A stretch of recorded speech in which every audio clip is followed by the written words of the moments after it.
ہم کو 5 نمازیں دی گئی ہیں۔ میرے عزیز دوستو، میری زدار ماں اور بہنوں، نمازوں کی پابندی کرو، نمازوں کی پابندی کرو۔ نوجوانوں، زندگی کب ختم ہو جائے نہیں معلوم۔ یاد رکھو، قرآن کریم میں اللہ فرماتا ہے وہ لوگ نقصان میں ہیں جو اپنی نمازوں کو چھوڑ دیتے ہیں۔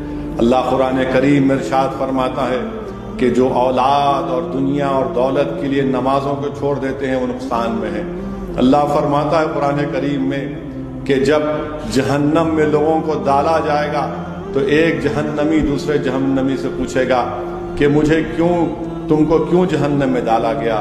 تو کہے گا کہ میں نے نمازوں کی پابندی نہیں کی۔ کوئی کہے گا کہ میں نے غریب اور مسکینوں کو کھانا نہیں کھلایا۔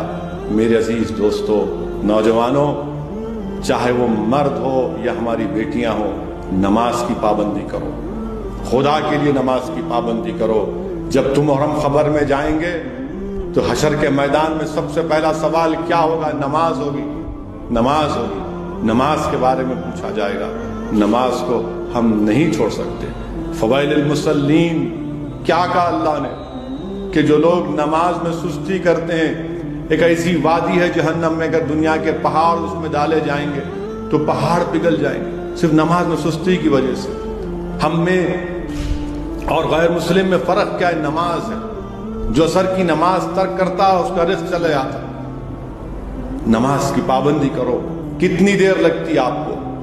کتنی دیر لگتی؟ اب بہت سو گئے میرے بھائی، اٹھو، اب تو اٹھو کہ اب اللہ کے گھر کے دروازے بند ہو جاتے۔ میں تمہارے سامنے کھڑے ہو کر کہہ رہا ہوں کہ مجھے بھی تکلیف ہے کہ میں اپنی جمعے کی نماز کو گیا تو میں صرف خطبہ سنا اور فرض نماز پڑھ کر اپنے نظر کو نیچے رکھ کر سر جھکا کر دوڑ کے اپنے گھر کو آ گیا۔ مجھے تکلیف ہوئی کہ میں پہلی مرتبہ مجھے موقع نہیں ملا سنت ادا کرنے کا، نوافل ادا کرنے کا۔ اب تو اٹھو میرے بھائی، کب تک سوتے رہو گے؟ اٹھو، فجر کی نماز پڑھو۔ کتنا سو گے؟ اٹھو، تم زندگی میں اس دنیا میں سونے کے لیے نہیں آئے ہو۔ اللہ نے ہم کو اس لیے پیدا کیا تھا کہ ہم اللہ کی عبادت کریں، اطاعت کریں اور نماز پڑھو، فجر کی نماز پڑھو۔ کتنی دیر لگتی ہے آپ کو؟ ظہر کی نماز، عصر کی نماز، مغرب کی نماز، عشاء کی نماز۔ نماز پڑھو میرے بھائی، نمازوں کی پابندی ڈالو۔ میری نوجوان بہنوں، میری بیٹیوں، نماز کی پابندی کرو۔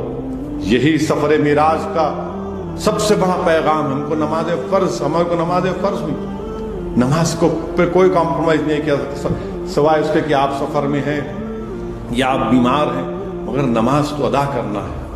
اور اس لیے میری آپ سے گزارش ہے کہ نماز کو ادا کریے، اللہ سے دعا کریے، میرے لیے بھی دعا کریے کہ اللہ مجھے بھی توفیق دے کہ میں اپنی کوئی نماز میری خزا نہ ہو۔ اللہ ہم کو جب تک زندہ رکھے، اللہ ہم کو توفیق دے کہ ہماری کوئی فرض نماز قضا نہ ہو۔ اللہ ہم تمام کو توفیق دے کہ اللہ ہم کو راتوں میں اٹھائے، ہم تہجد پڑھ سکیں۔ اللہ ہم کو جب تک زندہ رکھے گا، اللہ ہم کو اللہ کا محتاج بنا کر رکھے۔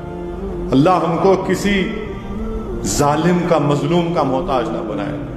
آج کی رات ہم اللہ سے دعا کرتے ہیں کہ پروردگار، ہم آپ کے محتاج ہیں، ہم کو دنیا یا دنیا والوں کے محتاج مت بنائیے۔ ہم اللہ سے دعا کرتے ہیں کہ اللہ حسبنا اللہ نعم الوکیل، یا اللہ آپ ہمارے لیے کافی ہیں۔ مگر یہ سب کب ہوگا میرے بھائی؟ جب ہم اپنے سر کو جھکائیں گے،